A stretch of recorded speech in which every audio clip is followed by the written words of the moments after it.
There we go. We are live once again. Welcome to everybody who's watching this live on the LinkedIn. Thank you if you've joined us unexpectedly or whether you registered for the events beforehand. Thank you for joining us. As we're live, we like to get just straight into it because if you miss the first minute or two, you can always watch it back on the recording rather than sitting waiting for people and getting people bored in the meantime, for those of you that are here.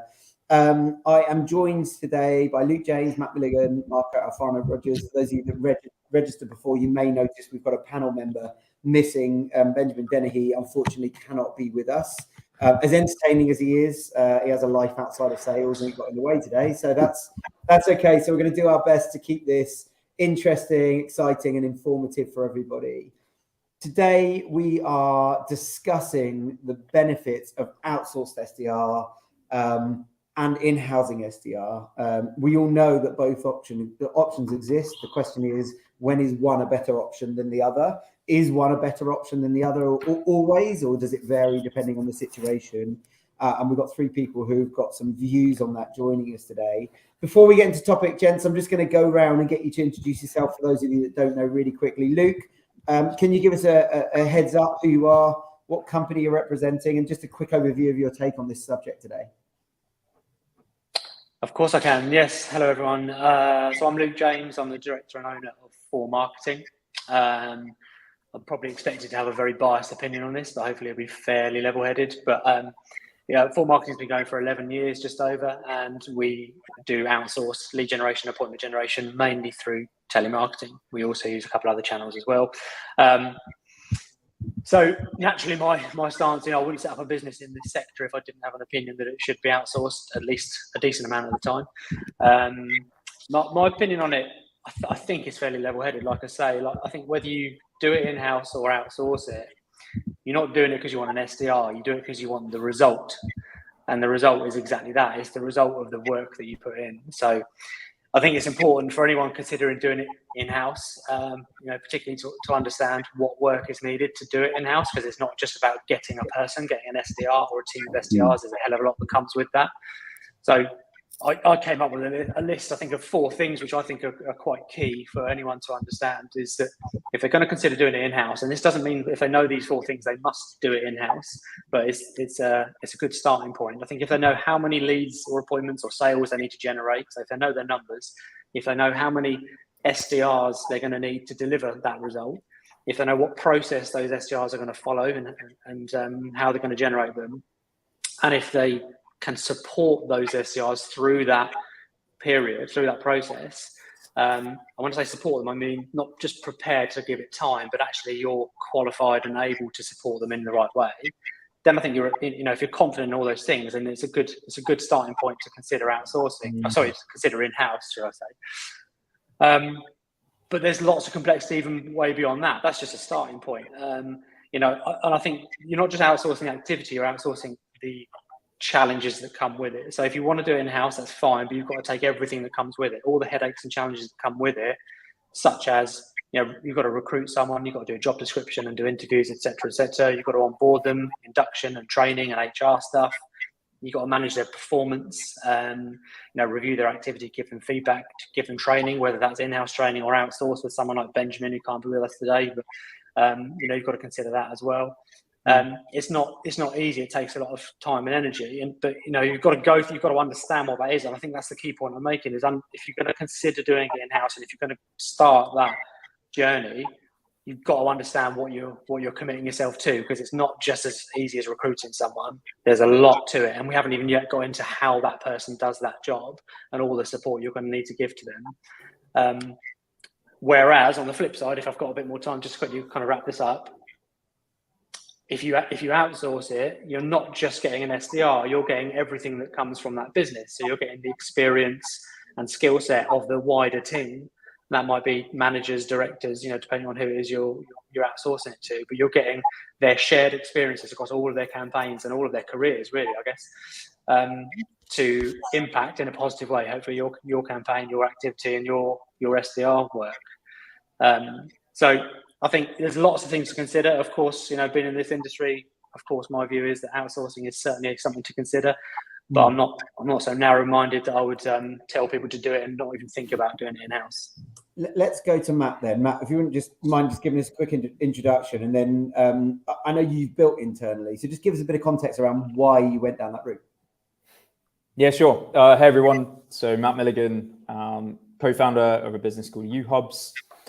So been building tech companies most of my career, and decided to build this one out of frustrations that we had experienced firsthand. So yeah, here at Uhubs, we help sales leaders at fast growth SaaS companies de-risk their hiring, ramp up their teams faster, and then develop their salespeople to grow revenues. So yeah, we do it through analyzing multiple data sources, including psychometrics, and then highlight strengths and weaknesses and recommend training and content to plug the gaps. As you quite rightly mentioned there, Owen, we've decided to go in-house. So I feel like I'm getting ganged up on today's session. So I'm going to try and hold the fort a little bit. I think, that there's a lot of kind of thinking that went in behind that 12 months ago when we started out on this journey. But I'm willing to hold my hands up and admit the fact that we're by no means perfect. So that there's for sure being kind of pros and cons to that decision, and happy to kind of share both sides of that coin in today's session. But yeah, look, I think as an early stage business, we've been growing pretty quickly the past 18 months, 2 years. Growing in-house kind of felt like something that we could perhaps control a little bit more in terms of the end output and quality of message. So I think those were kind of two really key considerations that we took on board in the beginning. Obviously, to your point, Luke, I could stand here and talk all day about the lack of capacity and time that I had in those early days, kind of leading and overseeing the team. But we've grown out the team now, so we do also have AEs. We've got a sales leader in place now, so it's a little bit more manageable. But we're still feeling a bit of pain in terms of capacity of managing the team. So definitely happy to share learnings from that journey. Thanks, Matt. We begin. Marco, over to you. Awesome. Just a quick intro. I'm Marco. I'm our sales director, so effectively responsible for onboarding new business, new clients. But I have worked in, I guess, delivery roles within the operations. So responsible for actually building and executing outbound strategies for clients across loads of different industries. So, I've seen things that have worked. I've seen things that haven't worked. So yeah, hoping to dive into it in a bit more detail. But Matt, question for you, if I may. What's been the biggest struggle for you when building internally? I think it's got to be time. So the time commitment. So obviously we were at the time when we first hired our first 2 SDRs, we were selling off a founder playbook essentially. So my co-founder and I were the only 2 people selling in the business. So that meant that we had to take a bit of a punt on 2 grads essentially who were very early in their careers, and we had to be incredibly hands-on to enable them to go to market with a script, with a message that we believe would land, and it's required a lot of our time. So I think time commitment and capacity would probably be the hardest thing that we've had to manage for sure. Can I thank you guys? Really good start to the conversation. Loads of really good juicy bits in there that I can ask some questions around. Thanks also to Marco for already attempting to steal my chairperson seat in this conversation. Awesome. Guys, for those of you that are watching, we've got about 50 people on LinkedIn, I think, and then whoever's registered via pre this will be watching it via the event as well. Thanks. Let us know where you're joining from, and let us know if you've got any questions as well. If you want to post comments and questions, you can do that in the chat. And if they're relevant, I'll throw them at people either during the conversation or afterwards. But love to know who's joining us today, where you're joining from, what part of the world, what organization, and what stage you're at if you're thinking about this, or if you've already done it and you've got a story to tell us. We'd love to just get some commentary around that. In the meantime, I just want to share, I guess, my starting view on this, which is actually more balanced than you might think. And I think to some degree, I might sit for the case of balancing this out a little bit on Matt's team a little bit on this around the in-housing piece, because my experience with outsource, running an outsourced agency for 15 years across 2 continents is actually there's a hell of a lot of people that do outsource that shouldn't. And actually there are hell of a lot of people that go into building SDR teams, whether it's in-house or outsourced, that shouldn't, because they're just not right for that operationally. And I think what might be worth doing, and I think one of the key takeaways I'd like people to get from this today is an understanding of when to go down one route, when to go down the other, and when not to do either. And I always say to clients when they say, oh, I'm assuming you're going to tell me outsourcing is the right thing to do. No, I think there's some things that you need in place that would make doing it in-house absolutely spot on. And Matt's hit the nail on the head there with one of them, which is a good leader who's got time and understanding of the process. If you understand the process, or you're prepared to do that, and you've got the capacity to support SDRs, then that's a great option and a great time for you to do that internally. And it means that you can. I think the problem here is that people assume that when they haven't got it, the right thing to do is outsource, and therefore they can outsource the whole thing. And of course, you still need to have some capacity, and you still need to have some understanding of what's going on. You cannot just separate, park it to the side, and let an outsourced agency do it all for you. So that capacity issue becomes a problem either way. You're either supporting an agency or you're supporting an in-house team, obviously at different levels. And I think the bit for me is around, if you've got the maturity of process, if you've got some in-house SDRs and they work really well, you might use an outsourced agency for a different reason: headcount freeze, flex, trying new things, new geographies, new markets, new products, testing certain things, or benchmarking your internal team. Whereas if you haven't, you're using it to go and generate that pipeline, and you're reliant on that. I think it's just interesting to unpick that mindset a little bit. So I'm going to sit in the middle somewhat today, but my natural tendencies may come out if I can't control them. But we'll see. Look, I'm going to come back to you because you talked about those 4 things. I'd be interested to just better understand. Look, when you look at your best clients, the ones that use you over and over again, the ones that are great clients for you, do they have things that are in common? Can you see trends in there? Yeah, I mean, it's a good question, and one that I've asked myself and been asked by other people on numerous occasions, and I've always struggled to find an answer that I'm comfortable with and that I think actually tells us anything. So the short answer is probably no.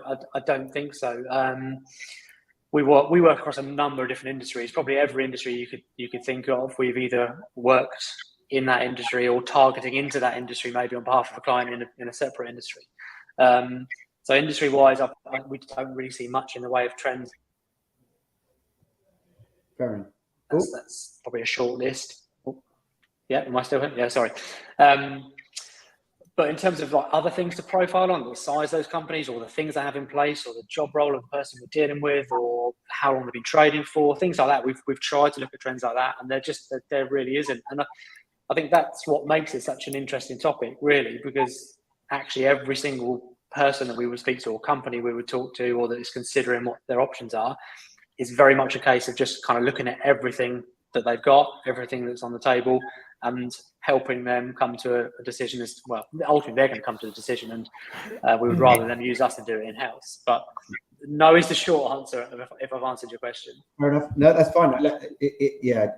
I'm not going to be prescriptive with the answers, only the questions. So that's great. That's interesting, because that throws a whole new challenge. It means that we can't clearly say that's when you should and that's when you shouldn't, from that case study at least. Marco, from your take, let's just imagine we're in a conversation. We're up, we're talking to somebody who's genuinely considering both. They like the ideas. They like the idea of, I'm guessing, ownership. Matt, you talked about the control and the understanding and the insight that comes from doing it internally.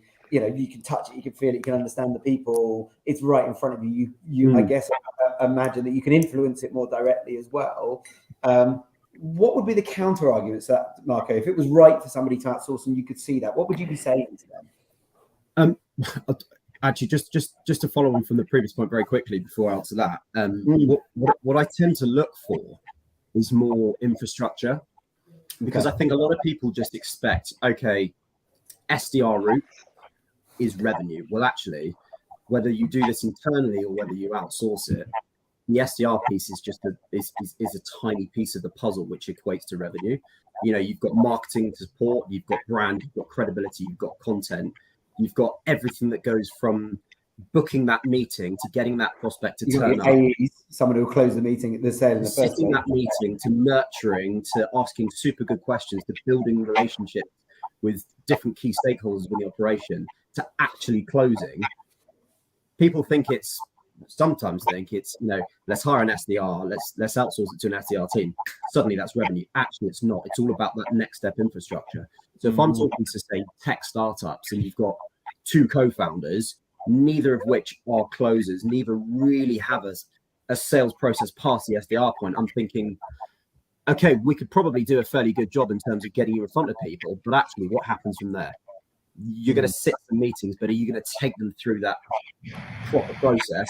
I don't know. That's the sort of stuff that I tend to look for with an organization, to think, actually, you're better off building an SDR entire sales team here, or running with an outsourced agency. Yes, we'll get meetings, but is it going to be a cost-effective exercise? You going to answer my question, or are you just going to stick with the one that you wanted to answer? Yeah, I forgot your second question. He's forgotten the question. You didn't answer it. I got straight to that one. Can you tell we've worked together for 6 years? I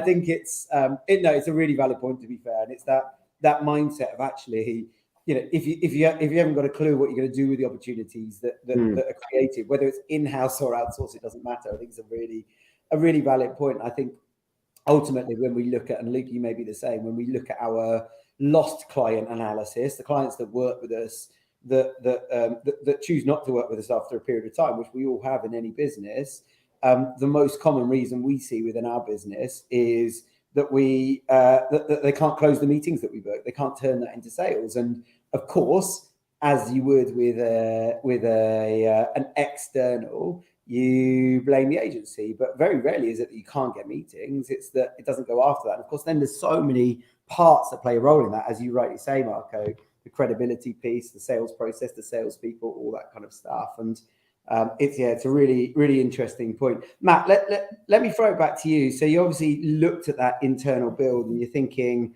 we want this route.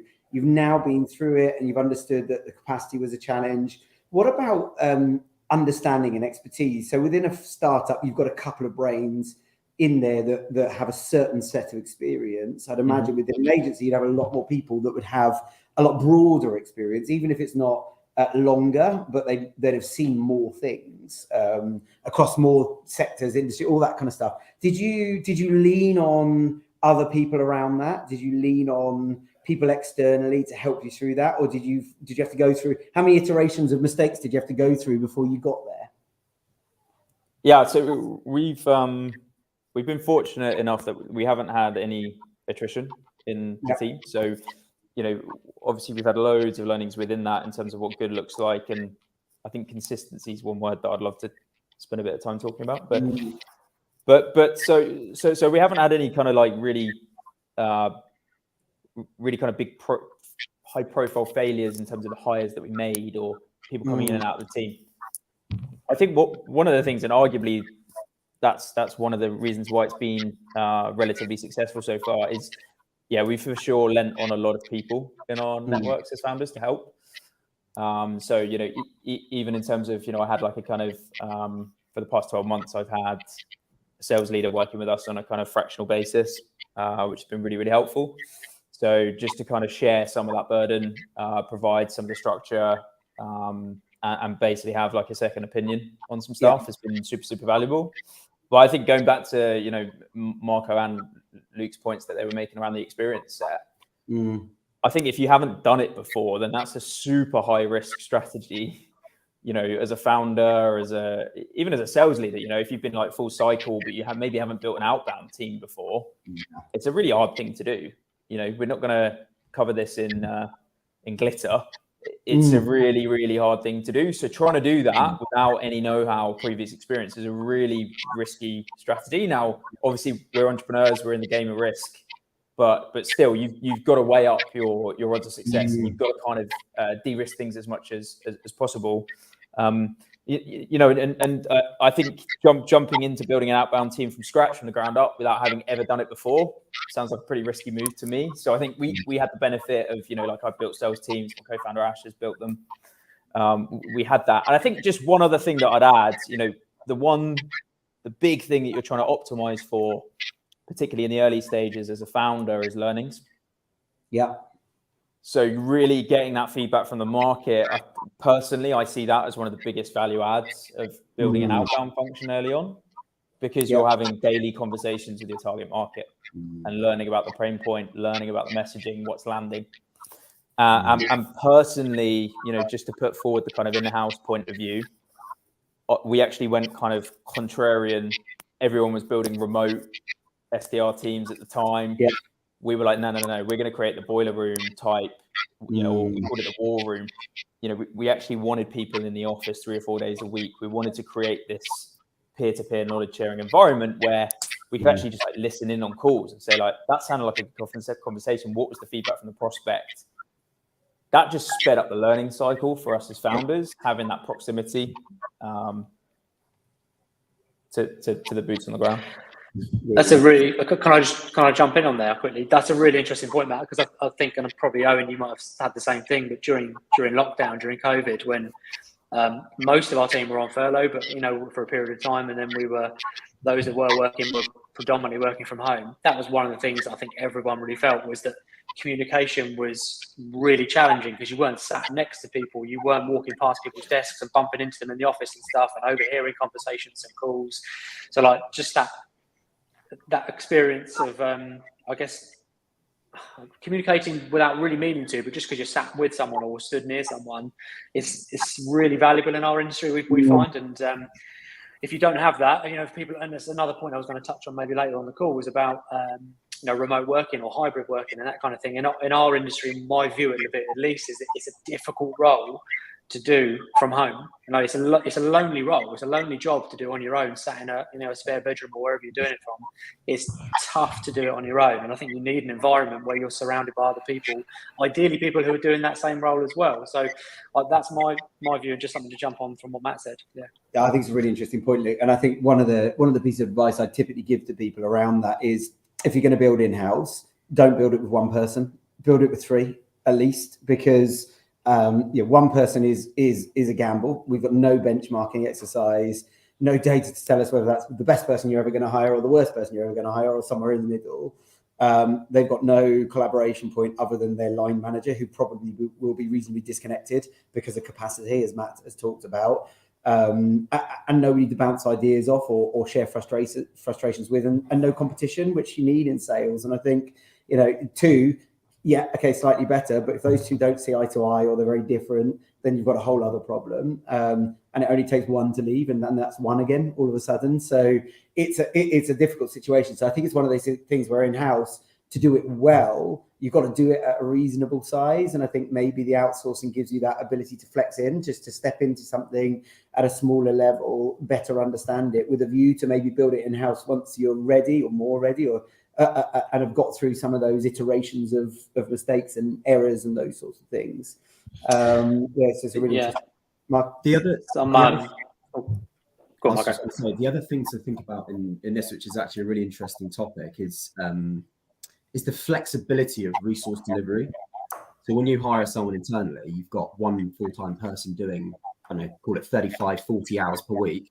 You're paying that individual 8:30 on a Monday till 5 p.m. on a Friday. Whereas on the outsource perspective, call it 1 FTE, 40 hours. You might have 3 people assigned, each doing 13, 14 hours each. I'm keen, probably Owen and Matt, to hear your thoughts on how I guess from an in-house perspective, you keep that one person as productive as possible throughout the entire week, effectively doing the same thing. I talk to a lot of, I guess, business owners that say the attraction is having, multiple people doing it, but they might be assigned 2 or 3 different accounts through the week. They have the autonomy to, I guess, pick and choose the times of the day that they think are most productive. So keen to hear your thoughts on that, and how you built that internally.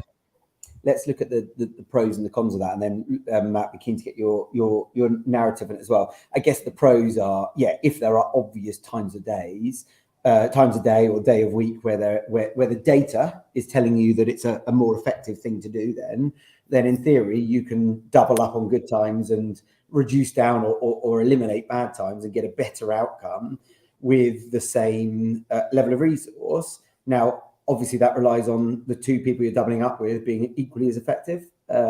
So, or otherwise you're just, you're getting weaker just in a different way because you've got a weaker rep on it, whatever it might be. And that then feeds into that conversation around ownership and accountability and those sorts of things. So does a rep who does 3 things buy in as much all 3 as they would if they're doing one thing all day and it's their livelihood, it's their job?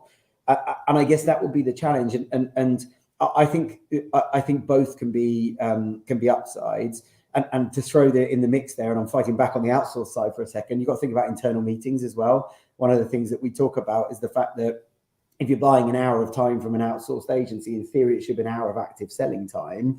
If you're buying an hour of time of wages internally, you've got about a 30% chance they'll be sat in an internal meeting rather than actively selling.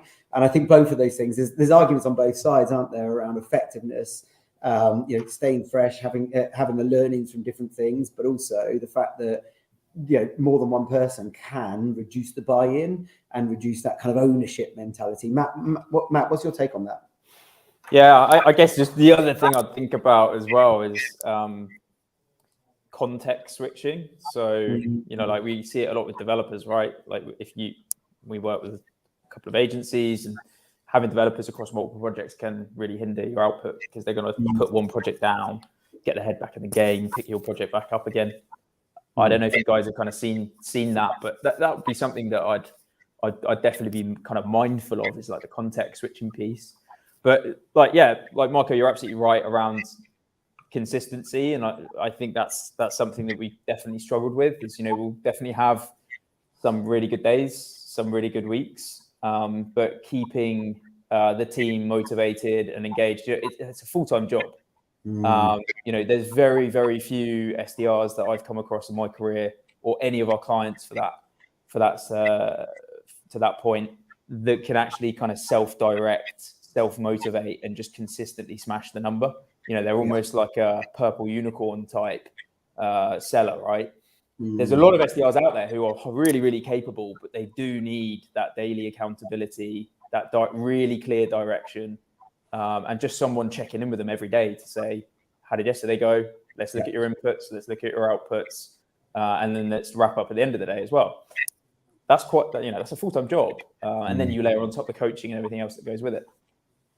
Let's just touch on that, because I think there's a really interesting point there around the time focused on something and the effectiveness of that time, and it moves me on to the idea around expectations. We've got a comment in there from somebody around using an agency and 150 hours, we only got a certain amount of meetings. But I translate that back to actually you're less than 4 weeks into doing something new. So if you start a new SDR, Matt, and you were, let's say, 350 hours of their time, so you're on Wednesday of their 4th week, what's the expectation at that point? My experience is if you've got very little, you've probably only just got them actually selling and moving along.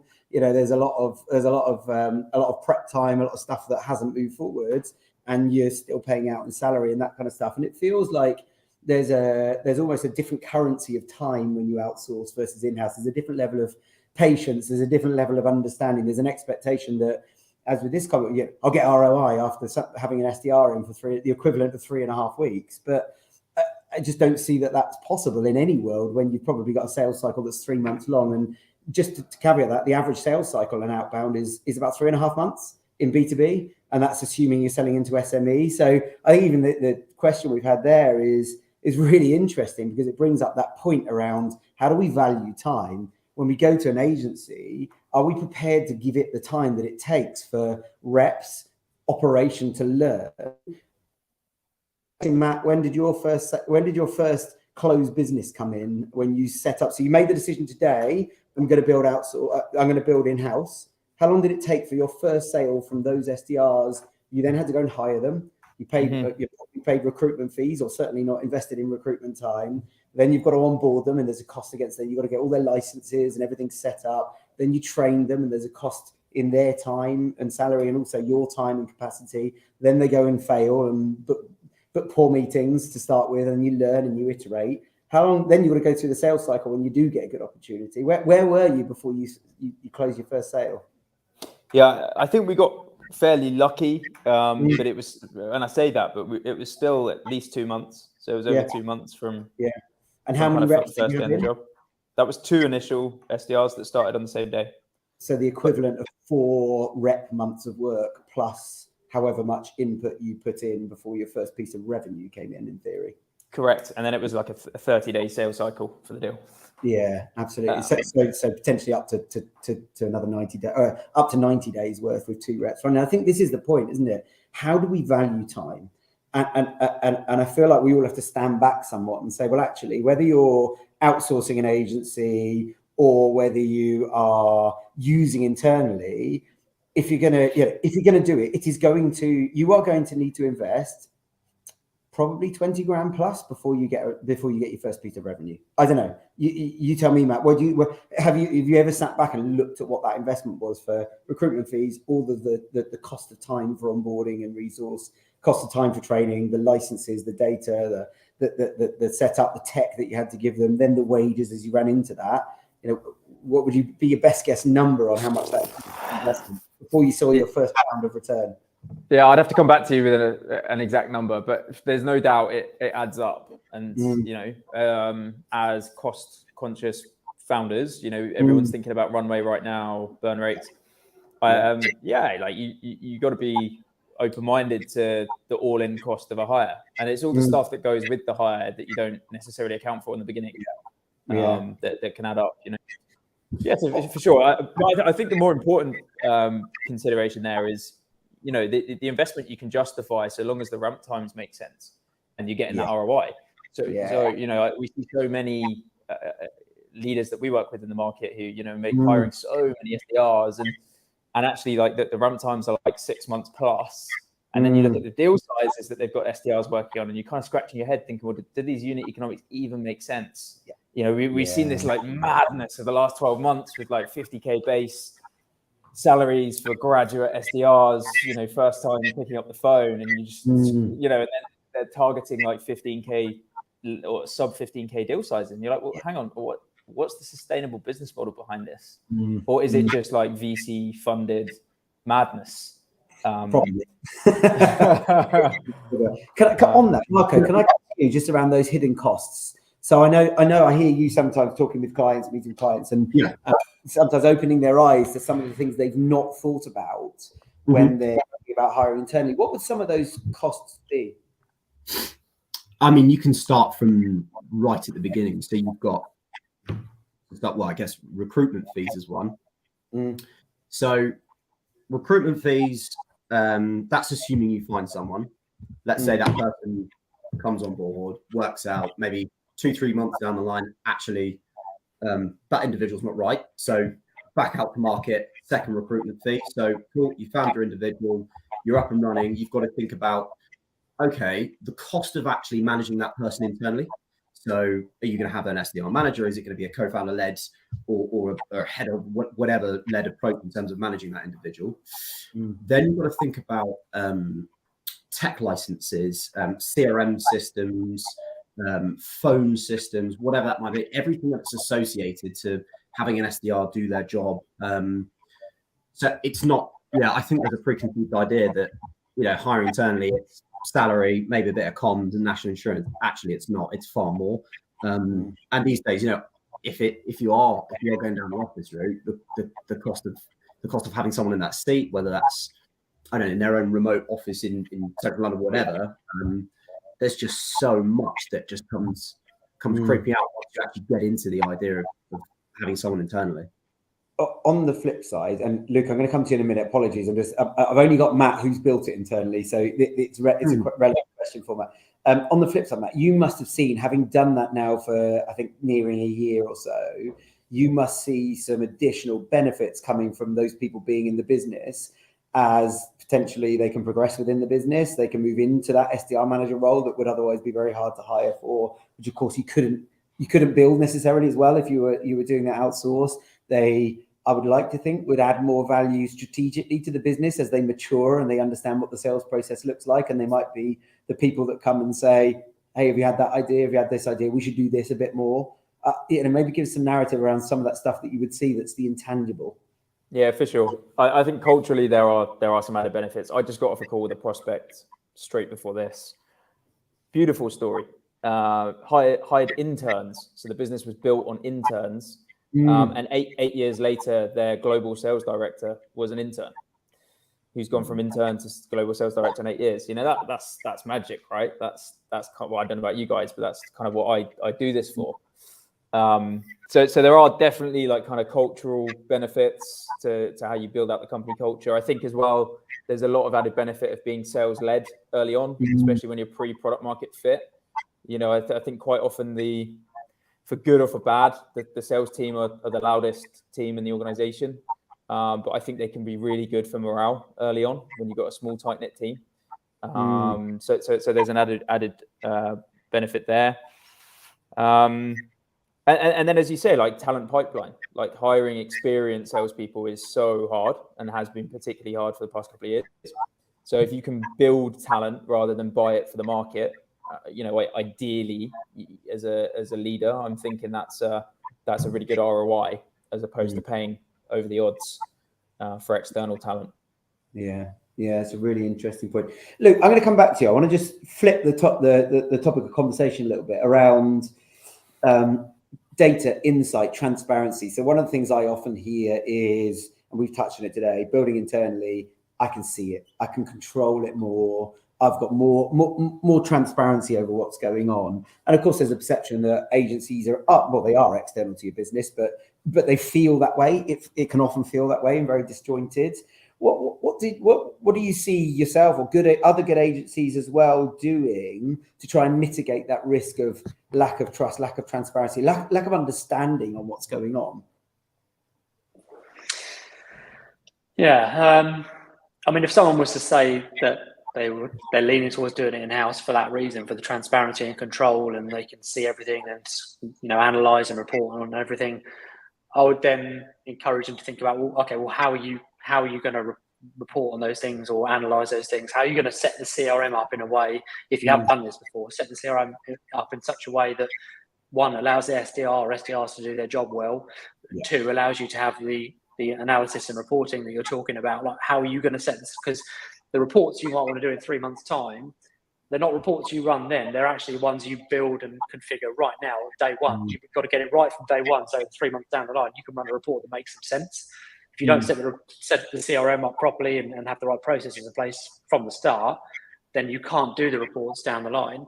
So I think, and I'm not saying that an outsourced company would think up those things in every scenario every time, but they've got the experience of having done it before and understanding what does this client probably want to see, you know, the basics daily and weekly, but also what are they going to maybe want to have a look at on a quarterly basis to kind of look at the bigger picture. How do we set the CRM up to give us that information and give us that visibility so that we can give the client that information every time whenever they want it, ideally at the click of a button. So I've picked up on a very specific thing you've asked about, which is about reporting and analysis, but that's something I would probably say straight away as a counter argument to that. Yeah, I think that goes back to your question, Owen, around you know, hidden costs. You know, if you're building this internally, that's assuming you know what you're looking for. You know, do you know pieces of technology that can give you lifetime reporting, can give you access to call recordings, can forecast pipeline, can forecast value of pipeline? If the answer is yes, great. If the answer is no, it's going to, you know, there's some substantial fees that come with building that level of tech from scratch, effectively.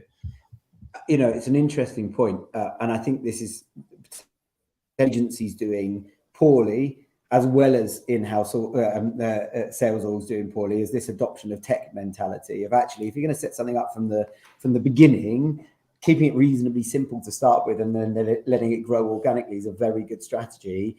What I've seen people do is go, I'm going to go to agency because they've got it all and I need them to using it all straight away, or I'm going to build it in-house, and they go through an entire 3-month process of buying tech for these SDRs that don't yet exist, and then make their onboarding and training so hard. And of course, then they hire grads who have never used this stuff before. And it takes them 6 to 12 months to even get it moving, by which point they realize they're only using half of it. And I think that tech stack piece of the conversation is agnostic around whether it's in-house or outsourced. But I guess the outsourced, and to Matt's point earlier, either people who have done it before as advisors to you, or maybe your agency can play that role, is helping you to understand, sort through the noise and work out which bits of tech, which decisions to make. I think it's a really valid point around the hidden costs. If you are comparing outsourced and in-house, based on cost alone, you're probably looking at the wrong things anyway. I think you should be looking at it based on strategy, capacity, expertise, all those sorts of things. But if you are going to compare it based on only cost, then, I think you're right. That's one of those hidden cost things that would come up a lot of the time. And I think to Matt's point earlier, the value of his time. So Matt, in that scenario, what else could you have been doing with that time? And if the answer's nothing, which I very much doubt it would have been, then great, go do it. But if the answer is, actually, all of this stuff is stuff that ended up being behind because I was focused on that, and the SDRs took longer than I wanted them to, they were harder work than I thought they would be, etc., then there has to be a value attributed to that time in terms of lost progress in other areas of the business. Matt, let's go back to you on that insight piece. What was your process? So you started with nothing. I'm guessing you've picked up a few tools along the way and done a bit of work. Obviously, data is a world that you understand reasonably well, given the sector you're in. But you obviously have to go through it for the first time, where you're building out the kind of insight that you'd like to see from what's happening from your SDR. Or what's that journey been like? Yeah, so we started off pretty simple, and I think this ties in quite nicely with the tech stack point you just made there, Owen. I'd encourage everyone to think about the fact that there's not only a ramp-up time for your new hires, there's also a ramp-up time for every new tool that you bring into the business, particularly operational tools, so things that are actually directly impacting on their sales process or their BAU. So I'll give you a concrete example, right? We tried to start off really light. So we just had a dialer plugged into Salesforce. We were actually kind of a bit unusual to most earlier stage companies in that we made the switch from HubSpot to Salesforce quite early on. That was more for like strategic product reasons more than anything else. But what we did do is, I'd been running an outbound process as the first founder selling the concept. I then trained the SDRs on that same process, but we didn't give them any sales engagement tools for 6 months, 7 months. So actually made them run their outbound process pretty manually. It was phone led, but using Salesforce tasks and the Salesforce lead list. Now, early on, it was kind of just accepted. I think around month 4, month 5, I started getting pressure from the team saying, this is, I don't know if I can swear on the show, so I'll try to not swear. Go for it, it's fine.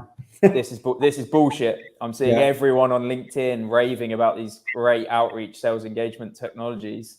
Why don't we have them?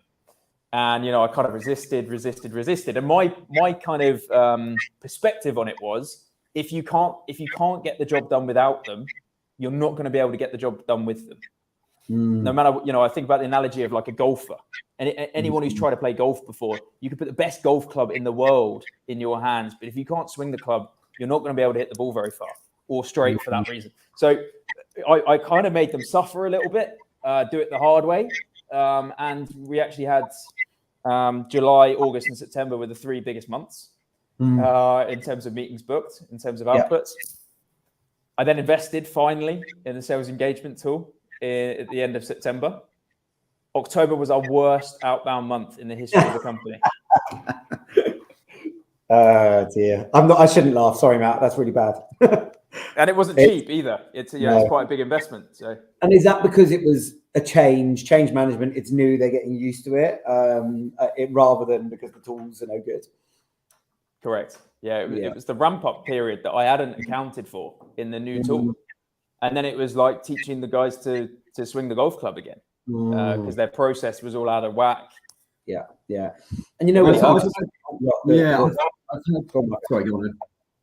I've heard this from some prospects I've been talking to. They've deployed something internally, and the complexity of the solution focuses on their guys just coming away from what they do day in, day out, which is basic phone, email outreach, which we know works most of the time.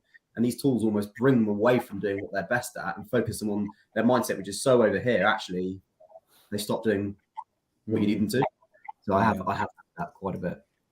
And really... not to like blow our trumpet by any means, but I've had multiple prospects send me personal messages on LinkedIn saying that they took the meeting because they were so impressed with the call etiquette that the guys were doing, and it was really good.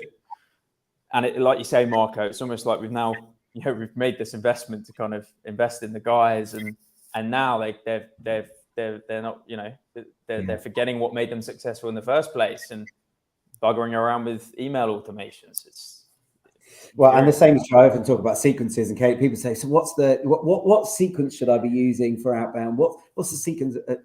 Same answer every time. It doesn't matter, because if your salespeople are brilliant, they'll follow any sequence and it will work well. And if they're terrible, it won't work well. And you're absolutely right. It doesn't come down to the that sort of stuff. That's not the differentiator between success and failure. That's a extra 1%, extra 5%, extra 10% in either direction.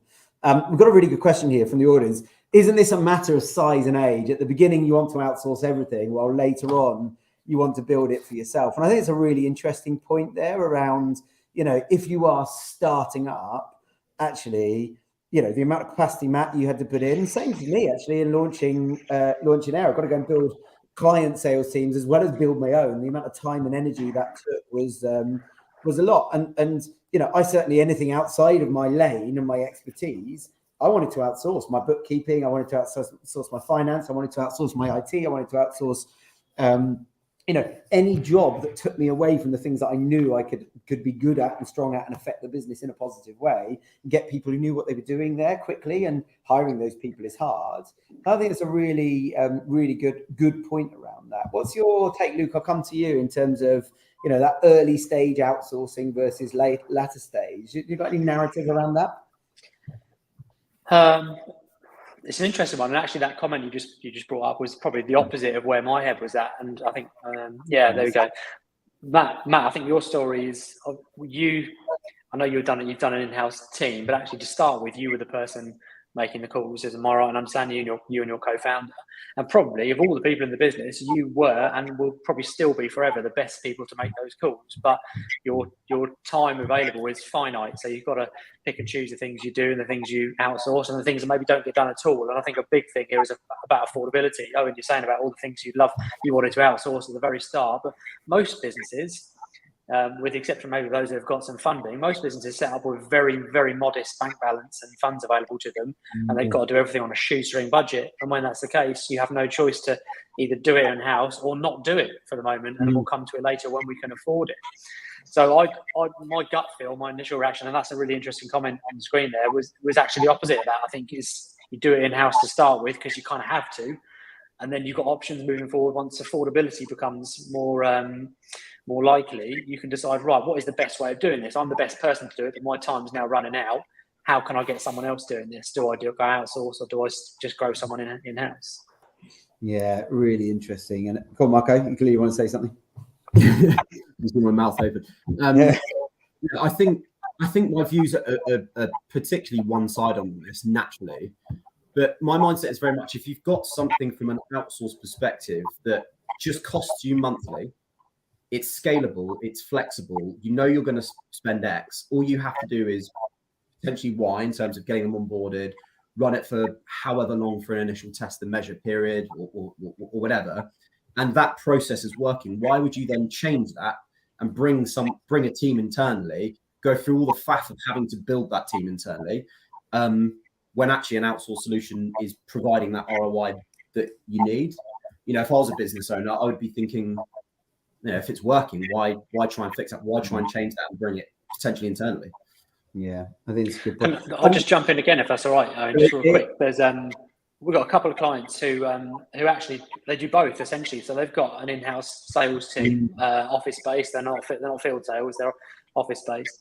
And for them, we are doing the early stage of that lead generation, that lead qualification, and passing over to them prospects where they've met the criteria of X, Y, Z, and whatever else we've got on the job list to go and talk about and ask them about. We hand it over to the sales team, and they then pick it up and nurture it even further. So there's nothing to say you can't do both. You know, if scale is an issue for you in terms of like office space or headcount freeze that you mentioned earlier, things like that, you can use an outsourced person to do some stuff, and you do the other stuff that's, you know, in-house, if you think that's what's important to you. You know, that's one way to do it. I agree. I think some of our best clients have that hybrid approach. They've got an in-house team, so they understand go-to-market, but they have a good reason to outsource and run something alongside it, and that works really well. Just got a question around how long does it take to an outsourced partner to ramp and start delivering? I'm going to just dive in, and then if you guys have got an answer on that, I think my answer is probably no shorter or longer than doing it in-house in theory. I think, again, this comes back to my point on expectations earlier around how, you can give it to an outsourced agency and they'll perform miracles and do something that you can't do internally. Remember, like any good process, any good company organization, they'll have a process behind it, but they still got to start and ramp. And my view is, regardless of whether it's in-house or external, things will take, on average, probably 3 to 6 months to ramp to fully performing. Sometimes that can be 6 to 12 months, particularly if in enterprise, long sales cycles. And my view is you probably need to invest for at least 6 months before you can be certain you're going to see revenue, assuming you're selling at a reasonable sales value. And that might be sooner. You might get lucky. Matt said earlier, I got lucky. I got it in 2 or 3 months, and that happens. I remember when we started Air's outreach for the first time. So we went from early in the business, bit of PPC, driving inbound leads, working our network, that sort of stuff. And founder-led sales, as Matt did in the early stage. And then we started to build an outbound team. It took us 6 months from the day from the guys starting to us signing our first deal. Now, our deal size is anywhere from sort of $5,000 a month upwards. So we're not talking about small sales. And it was 6 months to the day for us. And that's what we do as a living. Now, could we have got it sooner? Yeah, there were a couple of deals that fell over last minute that probably could have closed in 3 or 4 months, and it just didn't go our way. But our inbound sales cycle is 28 days. And that just gives you a sense of the difference. So outbound takes time. And I think anybody looking at outbound, regardless of whether it's in-house or outsourced, should be thinking in quarters and months, not in days and weeks. So my advice to anybody looking at or asking around how long does it take for an external SDR to ramp is, it takes a normal SDR in the environment, understanding it, doing full time, typically about 90 days, according to the Bridge Group report. And that's it's an independent research that happens every year, and it hasn't fluctuated much around the sort of 90 days for a long time. And then, outsourced agencies are not going to shortcut that by half. They're not going to shortcut that very much necessarily. And it might even be longer. And I think with any option, you've got to be thinking in the months. It's going to take me 3 months to get my reps to the point where they're consistently performing, at least. And it's going to take me between the 3 and 6 months to land my first deal. And then it's going to take me 6 to 12 months before I see revenue consistency, as in I know that I can count on revenue and pipeline and how it's going to behave. And I see this as a 12-month plus process. You've got to take the ups and the downs in that process that come with it, because something might take an average of 3 months, but of course that means one might be 1 and one might be 5 months. And that would be my narrative. Anybody got anything to add on that sort of ramp around either outsourcing or building internally? And Matt, I might come to you first around that ramp again, and just remind us of kind of the journey that you went through there. Yeah, it's the $1 million question, isn't it? It's like, how do you get? I had a client once give me a great analogy around ramp time, and he says, sometimes I just wish I wasn't a sales leader. I wish I was a barber, because I could hire them and give them a pair of scissors. He says, but I got to go on this 6-month journey to get my guys and girls up to speed. So, yeah, obviously ramp time has a direct impact on our top line revenue number. It's the $1 million question. I think we haven't talked about hiring much in this today, but obviously your quality of hiring has such a big impact on your ramp time, and then obviously the quality of your onboarding and development process, as well as the robustness of your playbook that you're using to sell. But yeah, I think like we see like 3 months has kind of been like the benchmark that we've seen really in the industry for like in-house. In terms of ramp up periods. Obviously I can't really comment. You guys will know much better in terms of the I don't think it's much different. And I think to that point, we've got a comment from Stephen that says, how much training should an external professional SDR require? And again, I think, we're dealing with humans, whether it's outsourced or in-house, we're dealing with humans. And the answer is that we've got to be developing people wherever they sit, whether they're an agency or not. I think one of the advantages of outsourcing is that you're not necessarily paying for that development time. If you look within our org, the guys will get one-to-one coaching every week. That's time that the clients aren't directly paying for, but it's helping them get better. Of course, if you're doing that internally, you're paying for it, but it's probably more specific as a coaching method. And I think, going back to the point earlier around training, ramp, development, we're getting humans to learn something, and that's the reality of the situation. So it takes time. A bit of context on that. When I was running a campaign for a tech provider, must have been 2.5 years ago. I had I had 3 SDRs on the account. One SDR took literally 3 months for him to get his head around messaging, scripting, questions, how he engages with the ICP, the ideal client profile. He was 2 months behind the other 2. Once he got his head around that initial process with hours and hours and hours investment, he was the top performer by an absolute mile. But it took him that amount of time to be able to get to that stage. As you say, people are human. Some people get it like that. Other people take months, and it's about ensuring that each individual gets the right training on onboarding, because people are so different, and people see this internally, whether they outsource it, it's the same. Yeah, it's a good one for Julie. Not sure anyone with a pair of scissors should use a barber. Should be a barber. I think it's a valid point. Rachel's asked about what size of organisation would you say use such a service. I think it's a really good point, and I think this comes down to small organisations with the right setup. Are well set up for it. Big organisations with the right setup, but you can get big organisations with no process at all.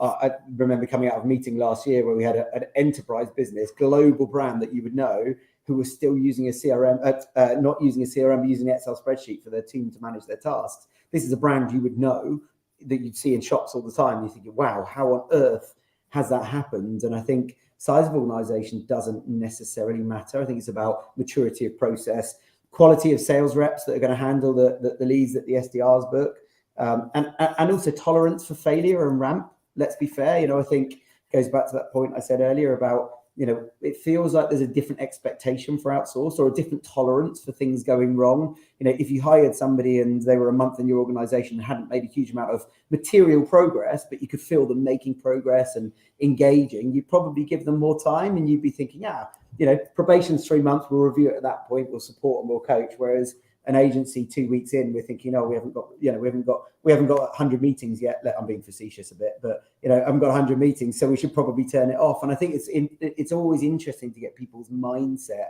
around that sort of stuff. And I think, like with anything, you've got to invest in it, give it time, and it will come good when people have got good intent. When we rush decisions, or we judge things based on short periods of time, whether in-house or external, I think that's a really difficult situation. There's a question here from Emma who said, is it more beneficial to hire an SDR with an idea of the sales process and tools, or more beneficial to hire someone with less knowledge that you can teach from scratch? Luke, I'll come to you because I think you went to make a point then. Yeah, it was on the previous question about size of organisations. I think it was, a size of companies, and I think we've mainly talked about. I know, and you said at the start about hiring 3. Bring 3 SDRs in, not 1. So I think this conversation has mainly been around multiple SDRs, rather than just actually maybe a small business only needs a very small output from an SDR function. And I guess one of the benefits of outsourcing, and you could counter this with an in-house argument as well, but one of the benefits of outsourcing is you could do a small amount of activity. Like I think, Marco, you said it earlier, 10 or 12 hours a week, for example. You could do that for an outsourced company, and a partner. They would do that. And if that's all you need, then that's all you commit to. You haven't got to employ someone to do it full time. But what I would say, if your requirement is small, like you only need, for example, a lead a week, if that's the numbers you've come up with, I would stay away from giving that role, giving that task of picking up the phone and phoning some people. Don't give it to someone who's already in the business doing other things, because they'll just always put it off. That's my experience and things we've heard from lots and lots of clients. If you're going to do it, commit to it, make it black and white, make it measurable, give it to a person and make it their role. Brilliant. I've got 2 really quick questions to throw. I'm going to throw it at one person if that's okay, and then we're going to need to wrap up. So just on this, Matt, can I get you to have a look at this one on the screen for me? So you've hired people at that sort of grad, and then you teach them. Why did you go down that route, and why did you think that was the right route for you to go down?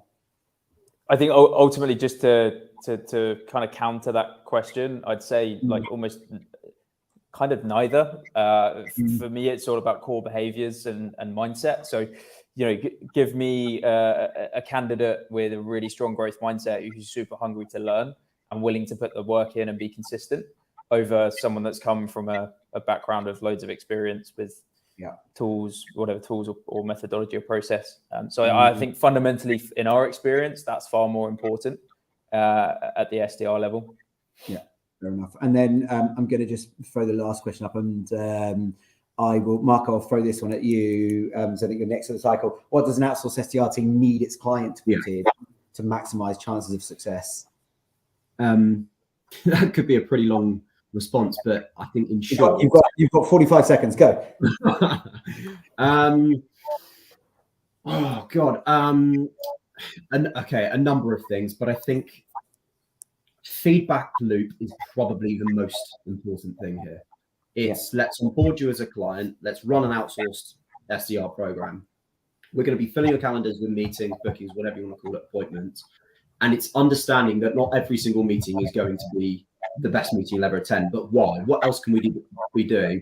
And a strong feedback loop in terms of a partnership mentality is if you're looking into an outsourced SDR team is going to be the biggest driver for success. It is not a case of chuck a few grand at it, say goodbye, expect meetings and ROI. You do have to put work in, and that back and forth around, okay, this hasn't worked. Why? This is what we're going to do to put in place. We're all on board. I think that's the biggest thing. So if you don't necessarily have one person or a team of people to manage an outsourced SDR provider, it's probably not the right solution for you. Because as I say, it's not plug in, make it work and leave it. There's so much collaboration that needs to happen. Yeah. Luke, anything you'd add on that? Nothing specific that you, as someone outsourcing, you would need to provide every time. It's not always the same, but I think you just got to be involved. You just got to be part of that process in the early days, the early weeks, and maybe the early months. You're going to have to be probably quite heavily involved. Yes, you're outsourcing it, and you want to outsource the headache and the stuff that comes with it, but you've got to accept there's some responsibility because you are probably, as a business owner in particular, but even as a marketing director, if you're the person outsourcing it, you're probably the person who's got the best and quickest answers to all the questions that are going to be coming up. So you've got to be involved. You've got to help the outsourced company, on that path, on that journey as quick as they can. So that learning curve is quick, not slow.